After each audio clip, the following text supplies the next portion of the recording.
In 1948, a pen collector visiting a military museum in Paris spotted something in a display case. It was a Parker 51, olive drab body, gold cap tarnished almost beyond recognition.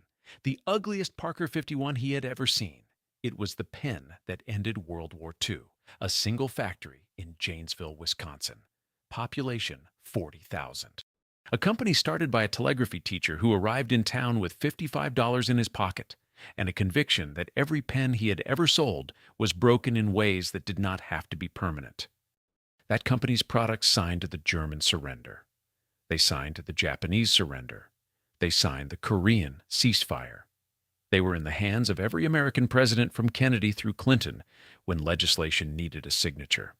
And in August of 2009, the last workers at the last Janesville facility received a press release that described their dismissal as a response to structural issues accelerated by market trends.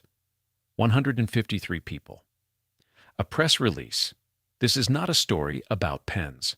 It is a story about what it means to build something genuinely excellent, to spend a life making an object better than it has ever been made before, to put it in the hands of the people who ended wars and signed treaties and shaped the 20th century, and then to watch the people who inherited it hand it to strangers who dismantled it for the balance sheet. It is a story about a family, a factory, a city, and the specific American corporate mechanism by which things that matter are converted into things that don't. This is the dark story of America's pen empire. Before we go any further, where in the world are you watching from tonight? Drop your location in the comments. We read everyone, and we are always genuinely surprised by how far these stories travel. If this kind of deep industrial history is what you come here for, the rise, the peak, the long betrayal, please consider subscribing. Every subscriber makes the next story possible. Now. To understand how a pen company in a Wisconsin city nobody had heard of became the most important writing instrument manufacturer in the world, we need to go back to a farm in Iowa, a $55 train ticket, and a young man who could not stop fixing things that other people had given up on. November 1st, 1863. George Safford Parker was born in Shullsburg, Wisconsin, the descendant of British immigrants who had sailed to America in the 1630s. He grew up not in Shullsburg, but on a farm in Iowa, in conditions his mother assessed with characteristic directness. He would not make a good farmer. She was right. The farm produced what farms in Iowa produced: grain, livestock, labor, and the particular variety of patience that comes from working land that does not care about your ambitions. Parker had ambitions. He was restless, mechanical, drawn to systems that could be understood and therefore improved. He needed a vocation that rewarded precision and persistence rather than endurance. He found one in a newspaper advertisement. The Valentine School of Telegraphy in Janesville, Wisconsin, was recruiting students. Telegraphy was the communications technology of its era, the Internet of the 1880s, a system that allowed messages to travel faster than any human could carry them. Running on a network of wires that stretched across the continent, and trained operators who could translate electrical pulses into language at speeds that seemed, to anyone who had lived through the age of couriers and horse-borne post, almost miraculous. The technology was less than 50 years old and already essential. Railroads depended on it for coordination. Newspapers depended on it for news. Governments depended on it for instructions. Every town of any consequence had a telegraph office, and every telegraph office needed trained operators who could work accurately at speed. Parker saw the advertisement, saved the tuition, and boarded a train for Janesville in 1882. He arrived with $55 in his pocket. He was 18 years old. After a year of study, he was hired as a telegraphy station manager in South Dakota, a job that paid, operated a system he understood, and confirmed that he was exactly the kind of methodical, precision-oriented worker that technical work required. He returned to Janesville when the Valentine School offered him an instructor position. Teaching suited him. He was patient with students who struggled, precise in his explanations, and attentive to the difference between a student who understood a principle and one who had merely memorized its application. To supplement his teaching salary, modest As teaching salaries have always tended to be, he became a sales agent for the John Holland Gold Pen Company of Cincinnati. His students were his primary customers. He sold them pens.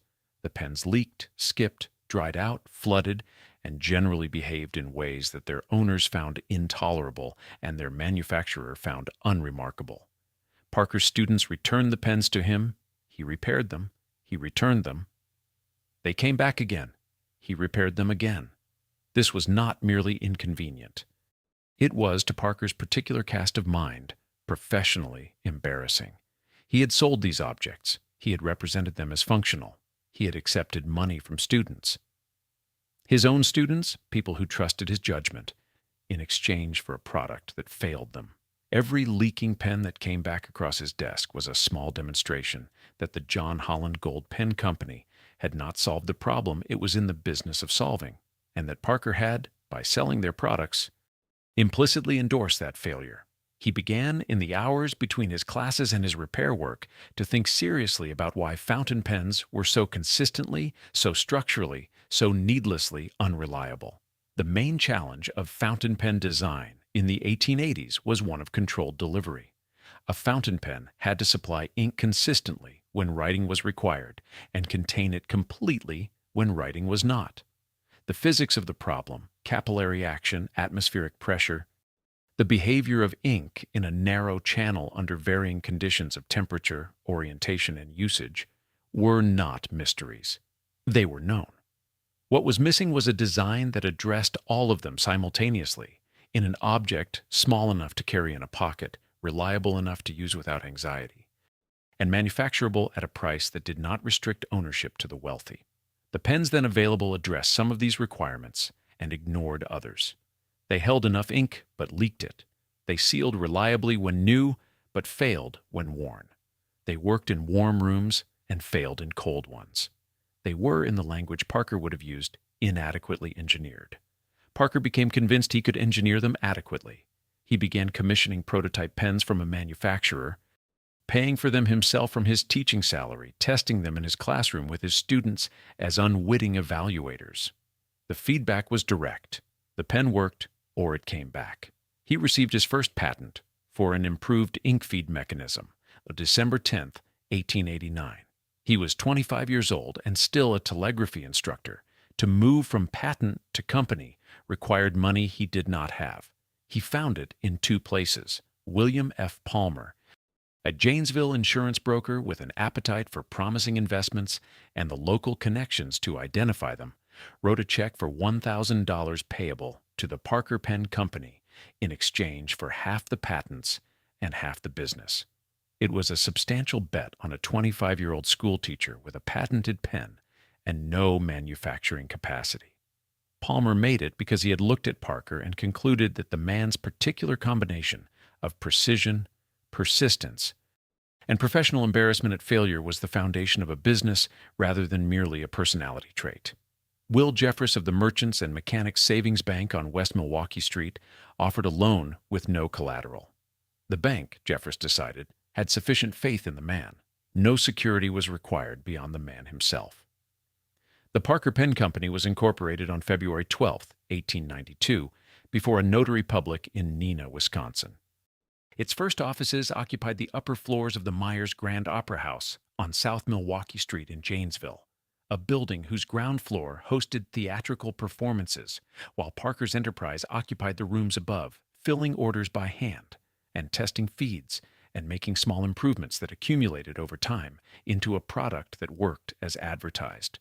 George Parker described the beginning in his own words, years later, starting in a single small room with a force of one, who was stenographer, bookkeeper, bill clerk, manager, and errand boy simultaneously. That force of one was himself. He was the company. Every pen that left the Opera House attic had been designed by him, overseen by him, and sold by him. When a pen failed, the person responsible for fixing it was the same person who had made it and sold it. There was no distance between the maker and the consequence of making. That absence of distance was the company's founding condition, and Parker never entirely relinquished it. The philosophy he articulated at the company's inception was not a slogan. It was a description of the way he actually worked. It will always be possible to make a better pen, not a better pen than competitors made. A better pen than the one Parker had made yesterday. The standard was internal and permanent, and could never, by definition, be fully met. It could only be approached. In 1894, Parker filed a patent for the mechanism that would make his early reputation. He called it the lucky curve. It was a curved ink feed channel, a piece of hard rubber shaped to maintain contact with the inside of the pen barrel, that used capillary action to draw excess ink back into the reservoir when the pen was held upright in a pocket. Previous fountain pens, when capped and placed in a pocket, retained surplus ink in the feed channel. That ink dried, thickened, or discharged unexpectedly when the pen was next uncapped, producing the blots and floods that Parker's students had been bringing back to his desk for years. The lucky curve eliminated this problem by returning the ink to where it belonged before it could cause trouble. It was an elegant solution to a persistent problem, and Parker used it in progressively refined forms for the next 34 years. By 1904, the Parker Pen Company employed between 60 and 65 people at its factory and offices, with another 10 or 12 sales representatives on the road year-round. Annual production had reached 200,000 pens. The company had already moved twice, from the Opera House to larger premises on South Main Street in 1901, and then in 1908 to the old Janesville Gazette building, needing more space each time, because the world was discovering at an accelerating rate that Parker pens did what other pens consistently failed to do. They worked. They worked yesterday, they would work tomorrow. The lucky curve meant that a pen left in a pocket overnight was ready to write in the morning, without ceremony or preparation, without the small ritual of cleaning and testing that owners of other pens had accepted as the price of ownership. Parker had removed the anxiety from writing. That was worth paying for. Then came the war, and with it the first signal that what George Parker was building was not merely a successful regional manufacturer, but something with a reach and a consequence that its founder, in his single small room above the Opera House, had not fully imagined. In April of 1917, the United States entered the First World War. The Western Front, 2 years into the static industrial slaughter of trench warfare, was consuming men, material, and equipment at rates that had exceeded every military planner's projections. The War Department needed to supply millions of soldiers with the tools of administration, communication, and record-keeping that a modern industrialized army required. Among those tools were pens, specifically pens that could function in the conditions of the Western Front, in mud and rain and cold. In dugouts where clean water was a luxury and reliable equipment was not a preference, but a necessity. Standard fountain pens required liquid ink. Liquid ink froze in the winters of northern France. It thickened in cold temperatures, becoming viscous and reluctant. It evaporated in the heat of summer. It spilled when a soldier moved quickly or dropped his pack. It was, in the conditions for which it had not been designed, exactly as unreliable as the pens Parker had been repairing in his Janesville classroom 30 years earlier. Parker's engineering team developed an answer. The trench pen used dry ink tablets carried inside the barrel itself, small, dense pellets that required no liquid storage, no glass bottle, no careful transportation. A soldier in the field added water to the tablet to dissolve it into functional ink. Any water, from a canteen, a cooking pot, a shell crater if necessary. The chemistry worked regardless of the water's source. The pen could be carried in a coat pocket for weeks without leaking, without drying, without any of the failures that made standard fountain pens unreliable in field conditions. The United States War Department examined the design and awarded Parker a contract. It was the company's first formal relationship with the American military establishment, and the first demonstration that a pen made in a Wisconsin factory could be considered not a luxury item or a status symbol, but essential equipment for men whose lives depended on functioning tools. That same year, Parker achieved its first $1 million sales year. The number was significant not merely as a threshold, but as a demonstration that the market George Parker had identified from his telegraphy classroom, people who needed to write reliably and were willing to pay for the certainty that they could, was larger than a regional enterprise could serve. Parker was becoming national, it was about to become international. Also in 1917, a young man named Kenneth Parker enrolled in flight training with the fledgling United States Air Service. He was George Parker's son. He had grown up watching his father's obsession transform a single small room above an opera house into the country's most respected pen manufacturer.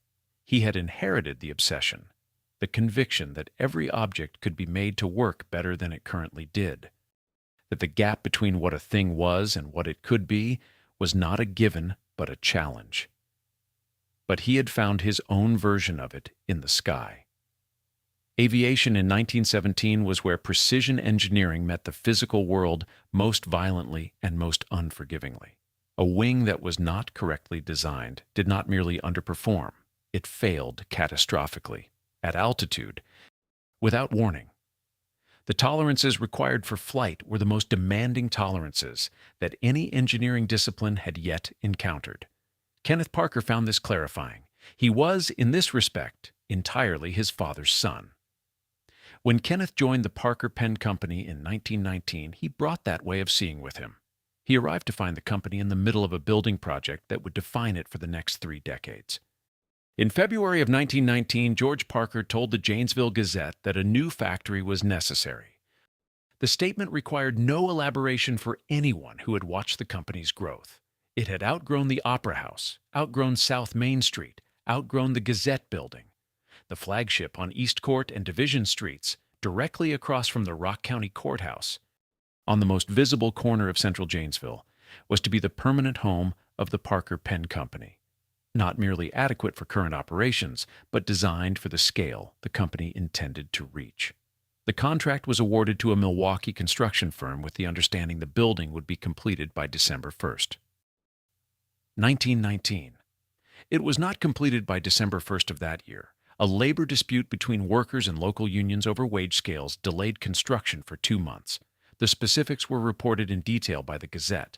Masons and bricklayers at $1.25 per hour, carpenters at $1, other crafts proportionately.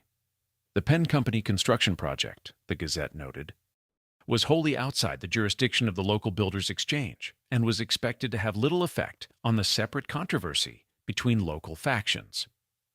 A distinction that mattered to the labor correspondents, but not to the calendar. The delay consumed the summer. Railroad labor issues then prevented materials from reaching Janesville on schedule. The building was completed in late 1920, a full year behind the original commitment. When the Janesville Gazette described the completed factory in December of 1920, the details it chose to highlight revealed something about both the building and the era in which it was constructed. Hot air hand dryers in the restrooms merited prominent mention, an innovation sufficiently novel in industrial construction to be considered newsworthy. There was a large women's restroom furnished entirely in wicker, a smoking and lounging room for men described as an innovation in the industrial world, and a clubhouse for employee use and company functions added in the 1930 expansion.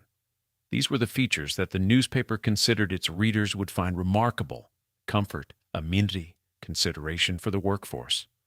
And then, almost incidentally, near the end of the description, came the detail that said more about what Parker actually was than all of the others combined: a locked room where diamonds were sharpened. The stones were used to turn out parts for the Lucky Curve fountain pens. Previously, when the diamonds became dull, they were sent to New York. Now it was done in-house. A locked room full of industrial diamonds, in a factory in Janesville, Wisconsin, making pens. That was what the Lucky Curve required. That was the level of precision that George Parker's founding philosophy had made structurally necessary. The pen that drew ink back through a curved channel by capillary action was not a pen that could be made to adequate tolerances.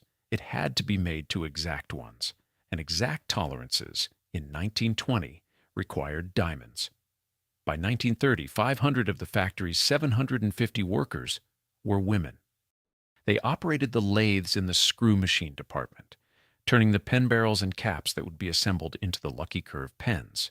They worked in the same building as the diamond room, in the same building as the wicker restroom, in the same building that George Parker had built as a statement of permanence and precision. The company did not regard this female majority as remarkable. It was simply how precision manufacturing was staffed, with whoever could do the work to the standard required. And in 1921, Parker released the pen that transformed it from a successful precision manufacturer into a cultural institution. The Duofold was large. It was orange, a color that no pen manufacturer had previously considered appropriate for a serious writing instrument, and that Parker deployed with the confidence of someone who understood that conspicuousness and quality were not opposites. It was priced at $7 when the average fountain pen cost $3.50, and it came with a 25-year guarantee that most pen companies would have considered a commercial liability. Parker's marketing positioned the Duofold not as a tool, not as equipment, but as a possession, a thing that said something about its owner, an object that, when placed on a desk or drawn from a pocket, communicated to everyone in the room that the person holding it had made a choice about what quality was worth. The advertising tested its durability by dropping it from an airplane.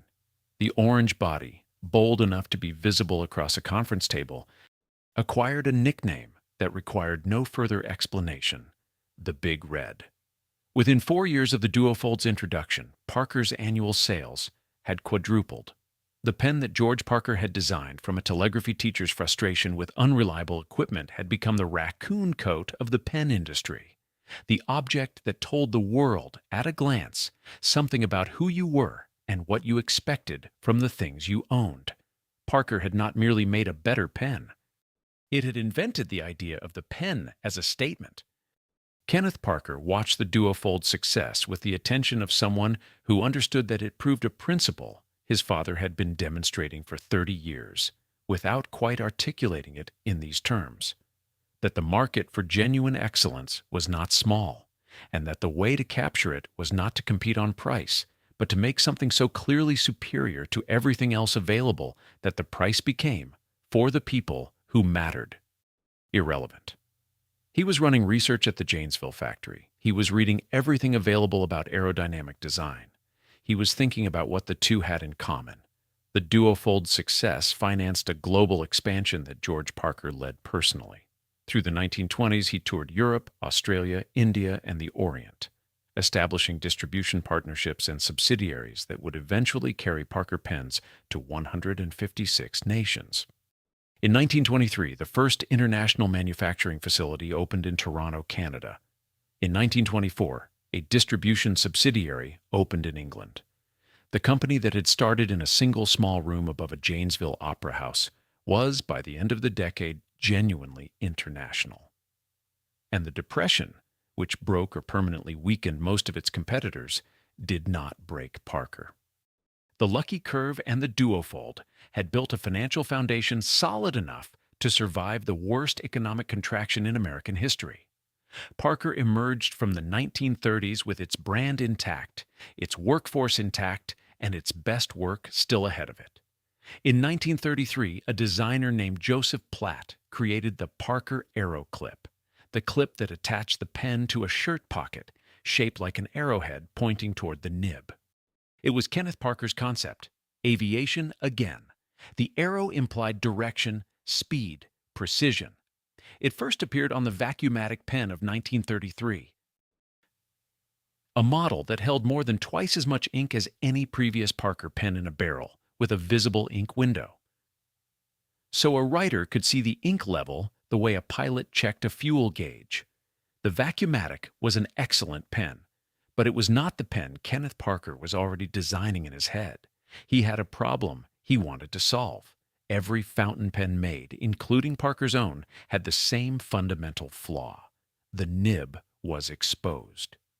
It sat at the end of the pen, naked, and when the pen was not in use, the nib was subject to drying, to damage, to the accumulation of dried ink that required cleaning, before the pen would write cleanly again. The pen's most essential component, the part that made contact with paper, was also its most vulnerable. Kenneth Parker wanted to put the nib inside the pen. The project that became the Parker 51 began in 1939, the company's 51st year. Kenneth gave it a number rather than a name deliberately. A number translated into every language without ambiguity. He assigned Marlin Baker, the head of research at Janesville, to develop the concept. Baker filed 8 separate patents before the design was complete. The solution was a tubular hooded nib that sat recessed inside the pen's body, invisible from the outside, protected from air and contact and damage, kept perpetually wet by a multi-finned collector that maintained a film of ink against the nib regardless of how long the pen had been capped. The ink formulated for the 51 was fast-drying. It dried on the paper rather than on the nib, allowing a writer to move across a page without smearing. The body was made of lucite, a material then associated with modern aerospace construction. $250,000 were invested in the project before a single pen was sold. At a time when the average factory worker in Janesville earned less than $30 a week, the cheapest model would retail at $12.50. The sales force was nervous. The competition, specifically the Eversharp Skyline, which sold for $5, was significantly cheaper. Kenneth Parker was not nervous. He had watched the Duofold prove the principle once already. He launched in January of 1941. The pen was described by reviewers and journalists and customers who encountered it for the first time as a pen from another planet. Nothing previously made looked like it. Nothing previously made worked like it. The hooded nib produced a line so consistent in such a range of conditions that writers who had used fountain pens for decades found themselves recalibrating their understanding of what the instrument was capable of. Parker marketed it as the world's most wanted pen.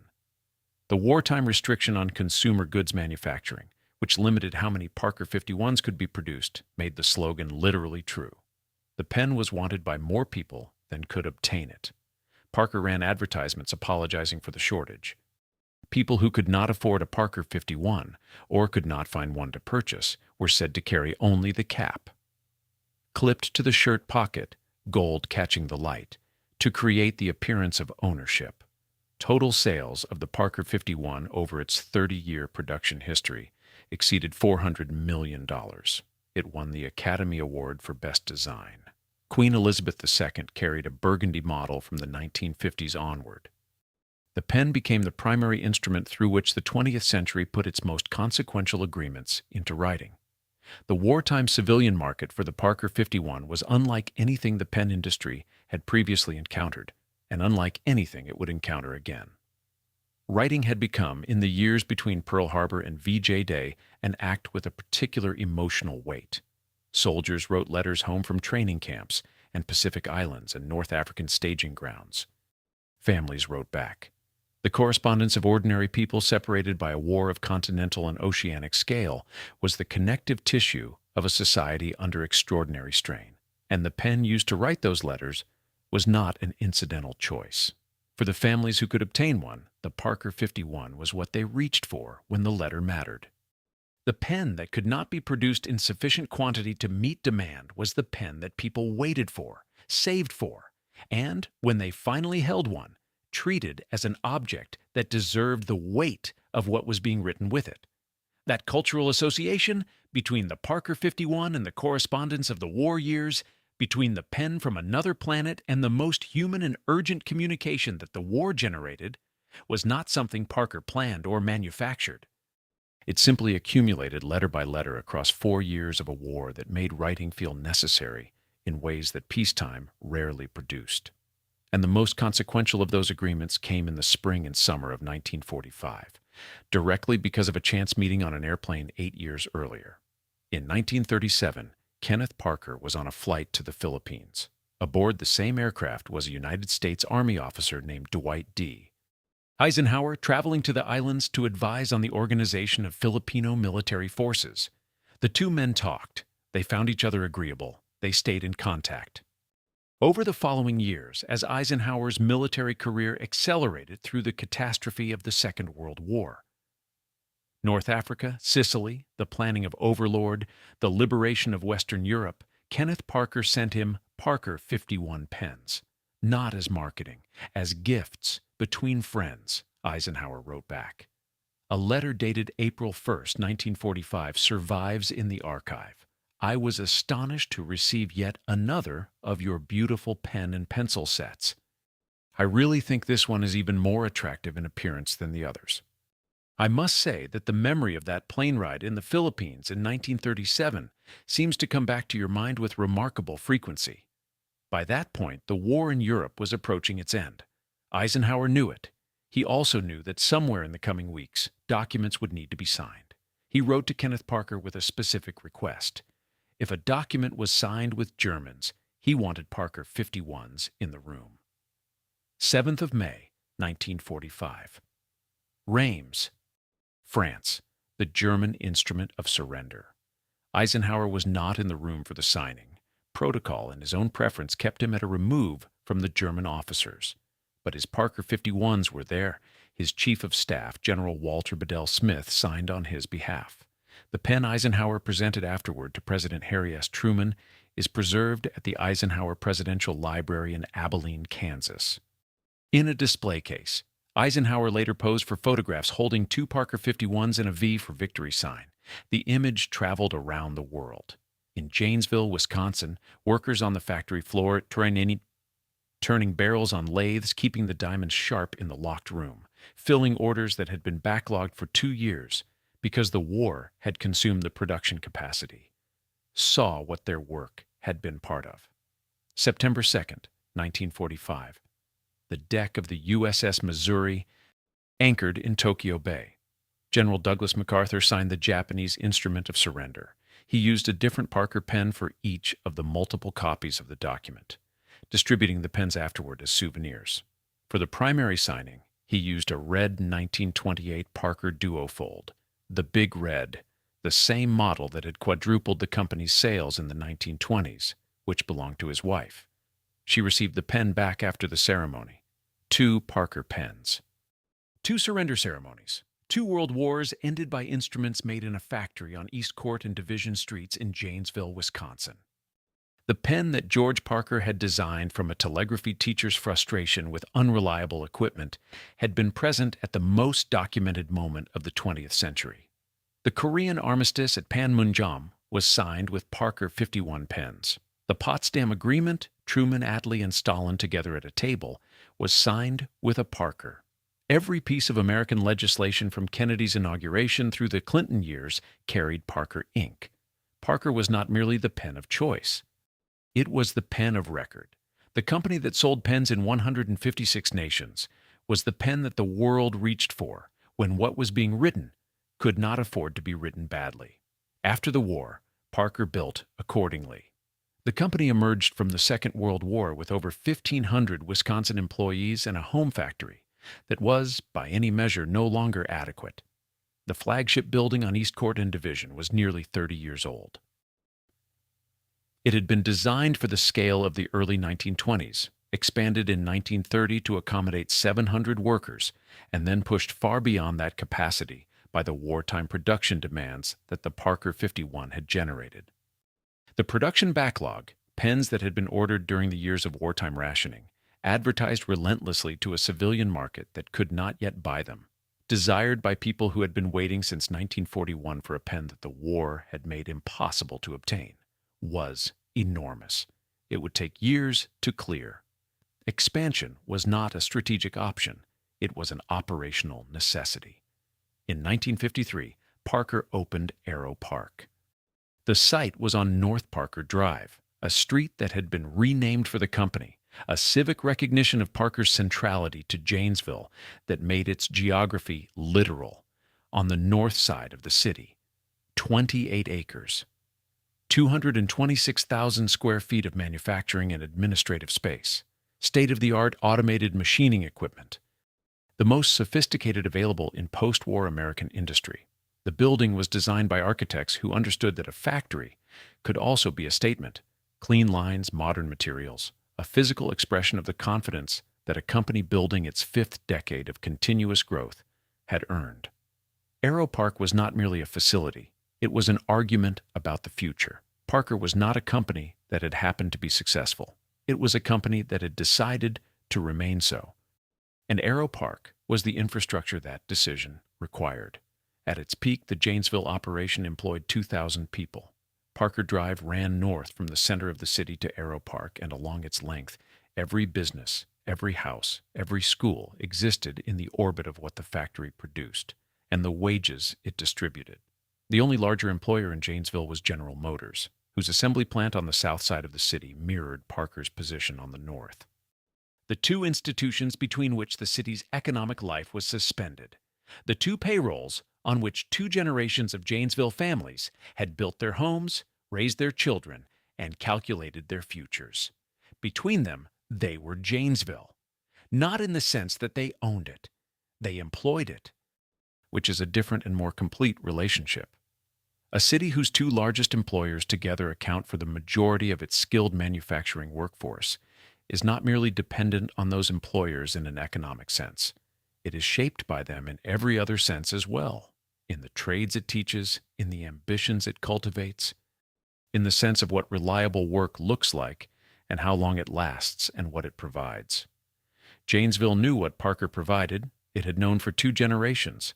It organized itself accordingly. The relationship between a factory and the city that grows up around it is not only economic, it is temporal. It accumulates across decades in the way that individual transactions cannot accumulate.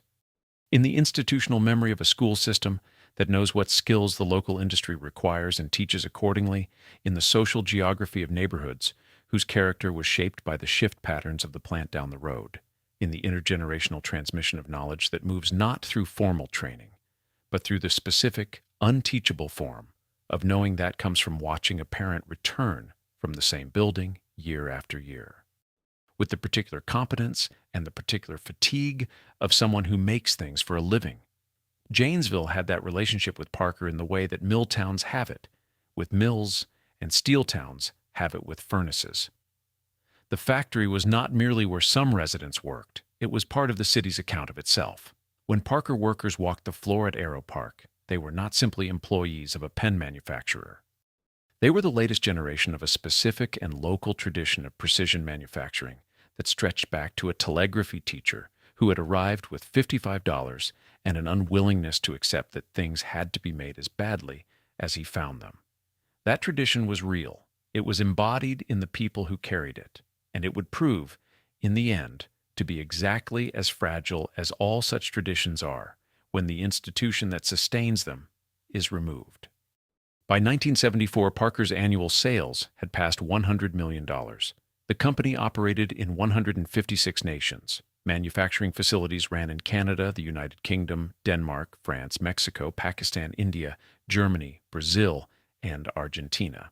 Daniel Parker, the founder's grandson, serving as president in the early 1960s, told Time magazine that Parker was a company of the world which happened to have its headquarters in the United States. It was not a boast, it was a description that any sales map confirmed instantly. In 1959, Parker's pavilion at the New York World's Fair had featured an IBM computer that matched pen friends from around the world. Strangers who wrote letters to other strangers across continents, introduced to each other by a pen company's machine, their correspondence mediated by the Parker brand. The original social network, operated by a pen manufacturer in Wisconsin, more than a decade before personal computers existed. That was the cultural confidence of an institution that had spent 70 years becoming indispensable to the way the world communicated, and knew it. The diplomatic record alone was extraordinary. Every piece of American legislation from Kennedy's inauguration through the Clinton administration had been signed with a Parker pen. The Korean armistice at Panmunjom, the Potsdam Agreement, Truman, Attlee, and Stalin at the same table, each of them reaching for the same brand. The Reagan-Gorbachev Intermediate-Range Nuclear Forces Treaty of 1987, signed with 4 custom sterling silver Parker 75 pens that had been made specifically for the occasion. A pen company in Janesville, Wisconsin, had provided the instruments for the negotiated beginning of the end of the Cold War's most dangerous weapons program. Parker was not merely the pen of choice, it was the pen of record. When the world needed to put something consequential in writing, it reached for what was made on Parker Drive. There had been one significant misjudgment in the post-war decades, and it had been corrected. Characteristically, by waiting until correction could be done correctly, rather than merely quickly. Kenneth Parker resisted the ballpoint pen for years after competitors began producing them in earnest. His resistance was not commercial cowardice. It was the application of the same standard his father had imposed in 1888. The early ballpoints of the late 1940s and early 1950s were genuinely inferior instruments. They skipped. They deposited ink inconsistently, leaving thin patches and sudden blobs on the same line. They clogged at intervals that owners could not predict and could not prevent. They wrote adequately in warm, controlled conditions and unreliably in the variations of real use. They were, in Kenneth Parker's assessment, products that failed the standard Parker had spent 60 years establishing. His position was principled, and he expressed it in terms that became one of the most quoted sentences in the company's history. The ballpoint pen, he said, was the only pen that makes 8 carbon copies without an original. He was not wrong about the early ballpoints. What he miscalculated was the speed at which competitors would improve them, and the degree to which the mass market, the enormous, unglamorous, price-sensitive market for everyday writing, would accept sufficient over excellent. By the early 1950s, the ballpoint had improved enough to be genuinely usable. By the mid-50s, it was the dominant writing instrument for most purposes. Not because it was better than the Parker 51, but because it cost far less and required no maintenance and could be discarded when it ran dry rather than refilled. Kenneth Parker had been right about quality. He had underestimated convenience. In 1954, when Parker finally entered the ballpoint market, it entered on its own terms. With a pen that was better than any ballpoint then available, the Jotter used a rotating tungsten carbide ball bearing, a design that distributed wear evenly across the entire surface of the point, extending its functional life dramatically beyond any competitor.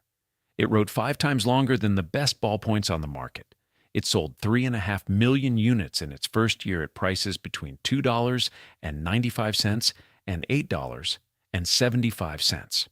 Total Jotter sales across its production history exceeded 750 million units. The pen that Kenneth Parker had refused to make until it could be made well enough became the best-selling ballpoint in history. He had waited until he could win. When he entered, he won. Parker held the British Royal Warrant, the formal designation as supplier to the royal household, the Crown's highest commercial endorsement. Queen Elizabeth II had carried a burgundy Parker 51 since the 1950s. Parker made limited edition pens for royal occasions. A special Parker 105 for the wedding of Prince Charles and Princess Diana in 1981. A commemorative Duofold for the Queen's Golden Jubilee in 2002. The company that George Parker had started in a Wisconsin opera house attic had become, in every measurable sense, the pen of the world. What Parker could not do, as the 1970s gave way to the 1980s, was stop the world from changing around it. 80% of Parker's sales were international, that figure which had been a source of institutional pride for decades. Evidence of the global reach that George Parker had begun building with his tours of Europe and Asia in the 1920s became, when the dollar strengthened sharply in the early 1980s, a structural catastrophe. Profits earned in German marks, British pounds, French francs, and Japanese yen, translated back into dollars at the new exchange rates, shrank to fractions of what they had been. A subsidiary that had been profitable the previous year was, by arithmetic alone and without any change in its own performance, suddenly marginal. The company's cost base remained in dollars. Its revenue was increasingly not. The gap between them widened every quarter. Simultaneously, Japanese and European manufacturers had flooded the global market with cheap, reliable, disposable ballpoints. Bic, Pilot, Pentel, Staedtler. Pens that cost 30 cents or 50 cents, wrote adequately in normal conditions, and were thrown away without sentiment when they ran dry. These were not products that competed with the Parker 51 or the Parker 75 in any direct sense. They were not trying to be gifts or statements or objects that conveyed something about their owners. They were trying to be cheap enough that no one thought about them before buying them, and no one mourned them when they were gone. For most people, in most situations, for most of their writing needs, this was sufficient. The premium pen market, the market Parker had cultivated and dominated for 60 years, remained real and profitable.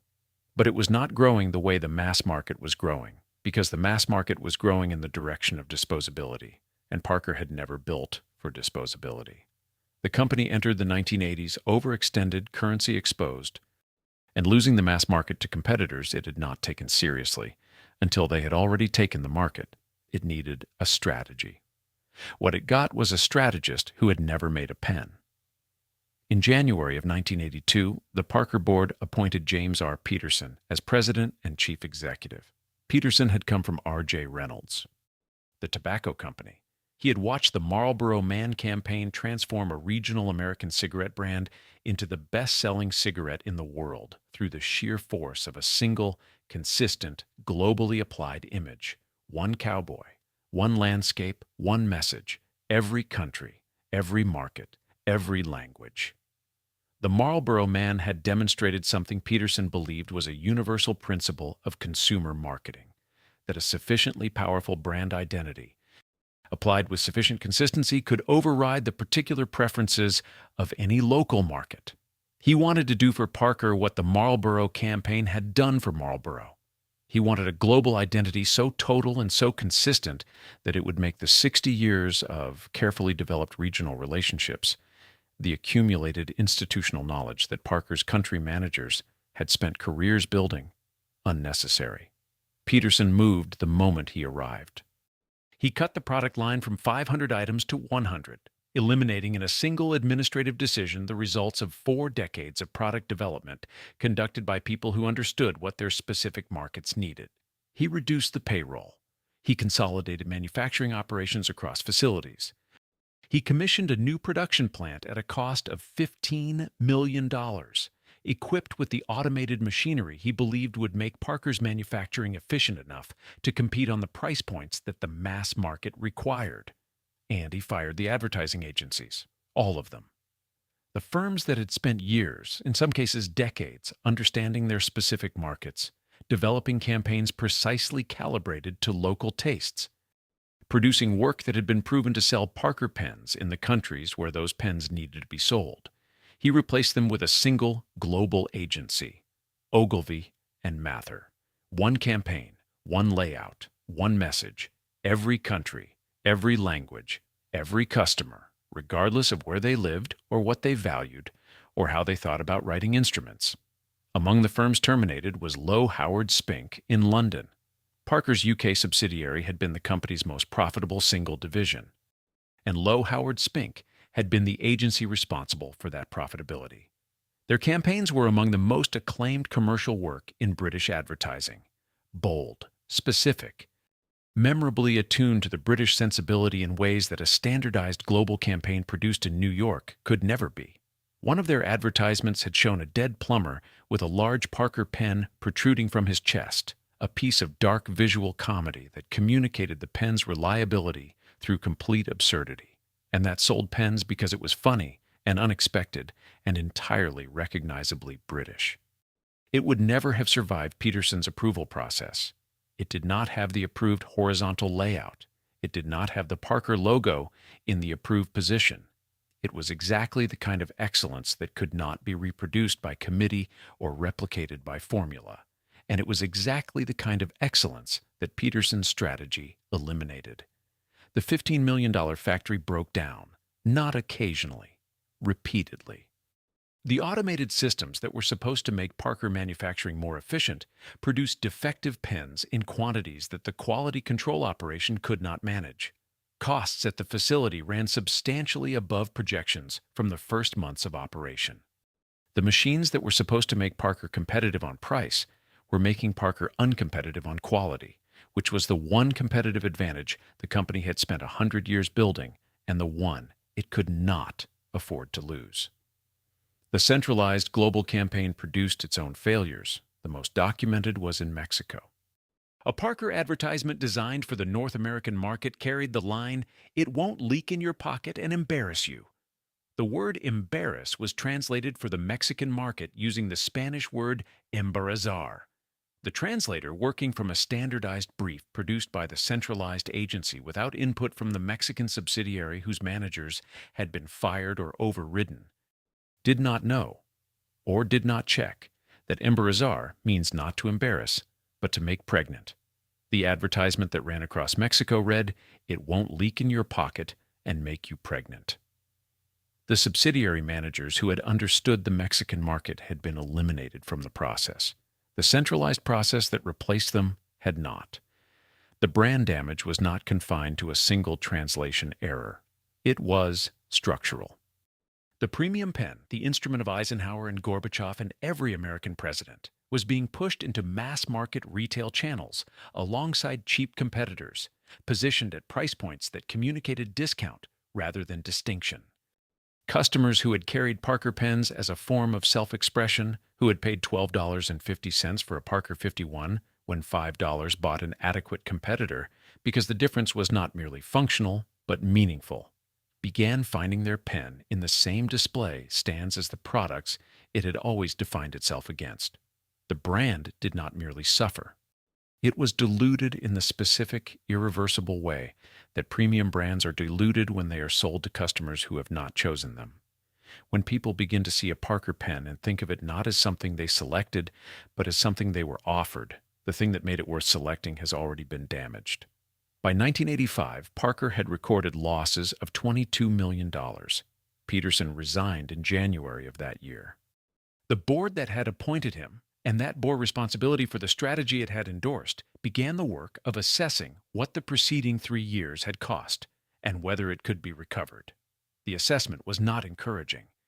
In January of 1986, the Writing Instruments division of the Parker Pen Company, the division that George Parker had built from a single small room above a Janesville opera house that Kenneth Parker had made into to the pen of the German surrender and the Japanese surrender and the Cold War's first disarmament treaty that had carried Parker Inc. to 156 nations and into the pockets of everyone from schoolchildren to monarchs, was sold for $100 million to a group of Parker's own international managers, backed by a London venture capital firm. The sale was presented as a management buyout. It was also an ending. The Parker family, which had owned and operated the company for 98 years, across 4 generations, from the single small room to Aeropark to the nuclear arms treaty, was out. The company George Parker had started in 1888 with a borrowed $1,000 check and a patent for an improved ink feed, had been valued at $100 million and handed to people who had not built it. The headquarters moved to Newhaven, East Sussex, England. The U.S. division was given 12 months to stabilize its operations or face closure. The factory in Janesville, the building with the locked diamond room, 66 years old, built by masons at $1.25 per hour, stayed where it was. The decisions about its future were now being made by people on the other side of the Atlantic, in offices that were not on Parker Drive, in a country that had no particular reason to care what happened to Janesville when the arithmetic next required a decision. The factory stayed. The company was already gone. The British management period lasted 7 years. The managers who had bought the company understood pen manufacturing and understood international distribution. What they did not understand, could not understand from offices in East Sussex, was what Parker meant to Janesville, or what Janesville had meant to Parker for 100 years.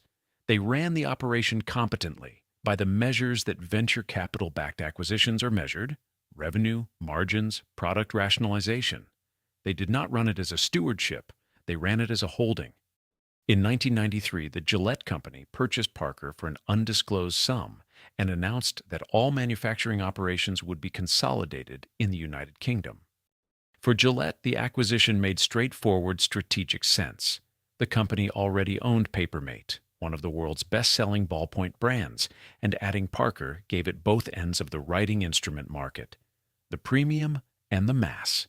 The announcement of manufacturing consolidation was, from Gillette's perspective, an operational efficiency measure.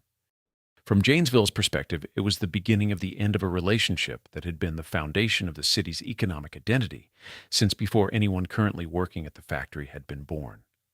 Whatever remained of Parker's Wisconsin manufacturing presence was stripped to a minimum. A special markets division that produced customized pens for corporate clients continued to operate. A repair facility remained. The workforce that had peaked at 2,000 that had filled Aero Park's 226,000 square feet with the sound of precision lathes and screw machines and the smell of the lucite and metal that went into the world's most wanted pen, was reduced to a fraction of its former size and then reduced again. 300 Wisconsin jobs were eliminated in the years following the Gillette acquisition. The East Court and Division Building, the factory that George Parker had built in 1920 as the permanent home of his company, that had hosted the diamond room and the wicker restroom and the hot air hand dryers that the Gazette had considered newsworthy, was sold. It was eventually renovated. Its original brick and multi-paned windows covered over in a remodeling that the building's architectural record describes without sentiment. It was renamed One Parker Place. It is now a commercial office building, 7 years as a Gillette subsidiary. Then in the year 2000, Gillette sold its entire writing instruments division to Newell Rubbermaid, a consumer goods conglomerate whose portfolio at the time of acquisition included Papermate, Waterman, Liquid Paper, Rotring, Reynolds, and Sharpie. The pen that Walter Bedell Smith had used to sign the German Instrument of Surrender, made in Janesville, given to Eisenhower by Kenneth Parker, presented to Truman, preserved in Abilene-Gassi, Mount, Kansas, was now a brand asset in the same corporate portfolio as Sharpie markers and liquid paper correction fluid. The pen from another planet was now managed by the same spreadsheet that managed products used to label moving boxes and correct typing errors. This was not a symbolic demotion. It was an operational one. The decisions made about Parker, about its pricing, its positioning, its manufacturing location, its product development, were now made by people whose primary frame of reference was a portfolio of consumer goods brands, of which Parker was one and not the most important. The mechanism of the final destruction was not dramatic. It was the specific, quiet, mundane violence of a patent expiry. Parker's design patent for the Jotter's classic metal ink refill cartridge, the cartridge that had made the Jotter write 5 times longer than any competitor, that had contributed to 750 million units sold over 5 decades, expired. Patent expiry is a routine commercial event. It is the designed conclusion of intellectual property protection, the point at which the law determines that the inventor has been rewarded sufficiently, and the design should become available to all. What it meant for Parker was that manufacturers in China could now produce exact replicas of the Jotter cartridge at a fraction of the cost. They did. Immediately, in large quantities, at prices that made the authentic Parker product economically indefensible in any market where the buyer could not distinguish, or did not care about the distinction between the original and the copy. Parker's sales collapsed. The Jotter had been for 50 years the product that put Parker in the hands of the mass market, the affordable end of the range that introduced ordinary customers to the brand, that sat beside cash registers and in school stationery shops and on hotel desks, that kept Parker present in the daily lives of people who could not afford a Parker 51 or a Parker 75. When the Jotter's cartridge could be replicated by anyone, the product lost the exclusivity that had justified its price premium over the cheapest alternatives. The mass market that the Jotter had served abandoned it for the copies. The premium market that Parker had cultivated for a century was not large enough to sustain the company at its existing cost structure without the Jotter's volume. The two markets that Parker needed simultaneously, the aspirational and the accessible, had been separated, and Parker was being squeezed out of both. In July of 2009, Newell Rubbermaid announced the closure of the Parker factory in Newhaven, England. 180 employees. The following month, August of 2009, Newell Rubbermaid announced the closure of the remaining Parker operation in Janesville, Wisconsin, 153 employees. The company press release stated that the decision was a response to structural issues accelerated by market trends and was in no way a reflection on the highly valued work performed by the Janesville employees over the years. Structural issues accelerated by market trends. That was the complete accounting. That was every word that Newell Rubbermaid considered it necessary to provide to 153 people in Janesville. Wisconsin, whose families had worked in that building for 3, 4, 5 generations, who had made objects that signed peace treaties and ended wars and sat in the pockets of presidents, who had sharpened diamonds in a locked room to tolerances that made the lucky curve possible, who had operated lathes in the screw machine department and turned the barrels and caps that would become the most wanted pen in the world. Structural issues accelerated by market trends. The same year Parker left Janesville, General Motors closed its assembly plant on the south side of the city, both in 2009. Parker and General Motors, the North Anchor and the South Anchor, the two institutions that had defined Janesville's economic character for the better part of a century, that had between them employed most of the city's skilled manufacturing workforce across 2 generations, that had funded the schools and supported the shops and given the city its sense of what reliable industrial work looked like and how long it lasted, both gone in the same calendar year. Not in sequence, not with time to adjust between them, but simultaneously in the same 12 months. In the same community that had organized itself around both of them, Roger Axtell, who had spent his career as a Parker executive, described the closure as a loss for a community that could not afford any more losses. He was not speaking only about the jobs, what the Depression had not done, what 2 world wars had not done, what a century of sustained commercial competition had not done, what the Marlboro Man strategy and the Mexican pregnancy advertisement and the $22 million loss had not done. A patent expiry and a corporate portfolio rationalization accomplished in a few months what all of that had failed to accomplish in 100 years. Production moved to Nantes, France, where Parker pens are manufactured today. The brand survives. The pens are real. They are made with care and sold at prices that reflect the name's history, and the name's history is genuine. But they are made by workers in a French city who did not grow up in Janesville, in a factory with no connection to the locked diamond room or the women at the lathes in 1930, or the trench pen in the mud of the Western Front, or the Parker 51 that a man from Wisconsin gave to a general on an airplane in the Philippines in 1937. The chain of custody that ran from George Parker's single small room above the Myers Opera House to the factory floor at Aero Park has been broken. What is made in Nantes is a Parker pen. What was made in Janesville was the Parker Pen Company. George Safford Parker died in Chicago on July 19, 1937. He was 73 years old. He is buried at Oak Hill Cemetery in Janesville. In the city he arrived in with $55 in his pocket and a conviction that every pen he had ever sold was broken in ways that did not have to be permanent. By the time of his death, the company he had built with a borrowed $1,000 check and a patent for an improved ink feed had become the largest pen manufacturer in the world. He had not lived to see the Parker 51.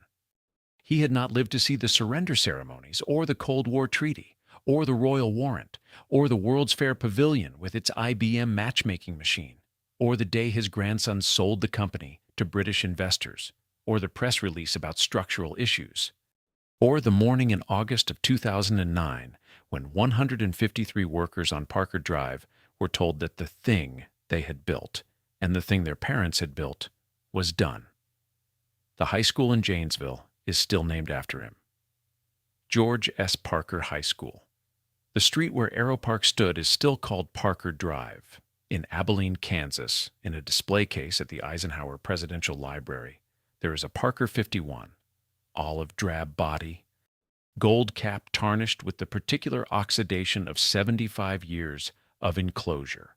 The pen that a man from Janesville gave to a general he had met on a plane, that was present in the room when the Second World War ended in Europe, that was given afterward to a president that has been behind glass ever since, preserved as evidence that what was made on Parker Drive mattered in ways that a press release about structural issues cannot measure and a portfolio rationalization cannot reach. 153 workers. A press release? Structural issues accelerated by market trends. George Parker arrived in Janesville with $55 and said it would always be possible to make a better pen. For 121 years, the factory proved him right. Then the people who had inherited the proof decided that the proof was no longer profitable enough to keep. This is the dark story of America's pen empire.